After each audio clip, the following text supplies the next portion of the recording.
What's going on, everybody? Welcome back into another video on MVP Sports. My name is Jake Neverman, and I'm here with my co-host, Soapy Muffin.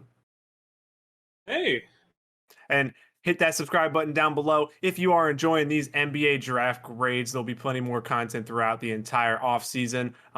And hit the subscribe and like button. I can't remember which one I said. We'll go with it. In this video, we are talking about the Indiana Pacers, who have a soft spot in Soapy and I's kind of heart because they took both of our guys. They took Chris Duarte with their first pick, and they traded back up into the first round to take Isaiah Jackson, the center. I refuse to call him a forward. He's the center out of Kentucky. So we'll start with their first pick, and I guess I'll gush a little bit. The Pacers now have, two of my favorite wings in the league, O'Shea Brissett and Chris Duarte. I love Chris Duarte. Obviously, him being 24 years old is the big negative in his game. But we had heard that he had been playing very well at workouts. I know that people don't like him labeled as a 3-and-D wing, which is fine. I still think he can be a plus defender, and obviously his shooting is just there. He can put the ball on the floor. He's a great creator. Now, the only question I have with the pick of Chris Duarte is I think the future of the Pacers is such like it's so questionable currently. But I don't want to get into the whole because we'll have that talk during their after post free agency talk with the what the Pacers are doing. I want to stick with Duarte and Isaiah Jackson. So I'll kick it to you with Isaiah Jackson. How do you see him kind of playing on this team, and what do you envision his growth like? yeah.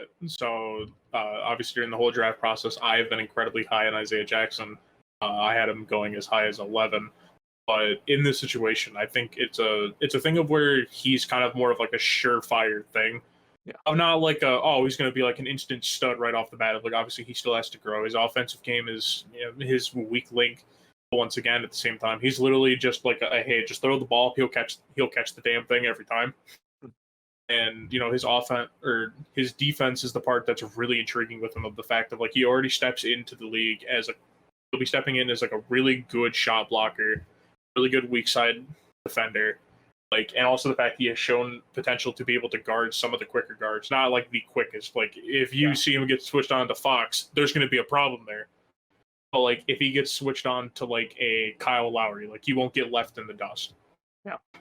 So I think it's a situation where. No, you're good. I was just gonna ask you an additional question to that. Do you think he can become a floor stretcher consistently in the NBA? Is the giant because obviously getting picked with the Pacers is a very good thing because they are one of the top player development teams in the entire league. Him next to Sabonis, I would assume, is the vision they have because Sabonis seems to be the kind of guy they don't want to give up and they want to build around. So, do you envision a system where Sabonis and Isaiah Jackson can work together? I don't think so, and that's just because his shot is Yeah. going to take a couple years to develop. Yeah. Like he showed signs in college of being an okay mid-range shooter. I don't think he ever stretches it out to the three consistently. Like he may be one of the centers that like he may take like 15 threes a year and maybe make like one or two of them. Like I don't think he ever develops into one of those like he's never going to become like a super stretch center. He's going to be a guy that is there for defense. That's all you really need him for. He's like high energy, high defense sort of player. I don't envision him playing next to him.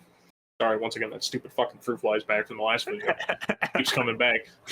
But yeah, I think he's going to be a player that they want running the bench unit.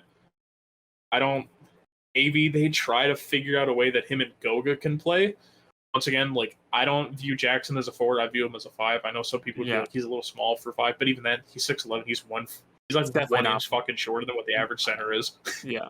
And I was gonna say with the way the league's moving to 6'11 is almost gonna be a tall center for most teams. Like Scotty Barnes it's gonna be a five most likely in the league, and he's 6'9". So I guess we both like the prospects. Obviously, I guess in the Duarte, I have a question: is where do you see them plugging Duarte straight in next to Levert? Do you see Levert on the future in this team? Do you see with Brogdon, Levert, and like Duarte? There aren't like I guess my only problem with these picks is that neither of them I like Chris Duarte and I like Isaiah Jackson. I don't think either of them have giant upside.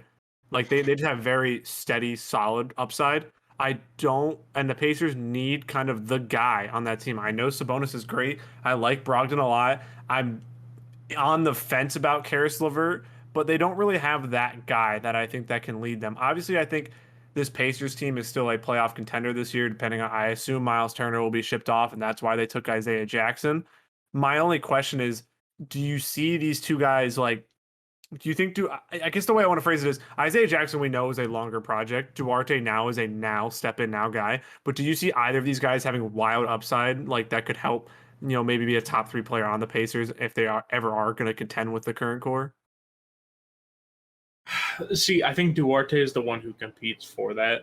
Really is like instantly. I think Jackson, obviously, I have his floor. I have his ceiling being much higher Yeah. than a lot of other people may think it is. But to me, I just kind of look at it as I don't think that this year they would contend with the top three for him. I'm also still really high on Karis LeVert, so I want to see what they decide to do with him. But I think I look at more of like a Duarte lets them move on from Lamb off their bench because Lamb obviously And having Warren. injury problems And Warren.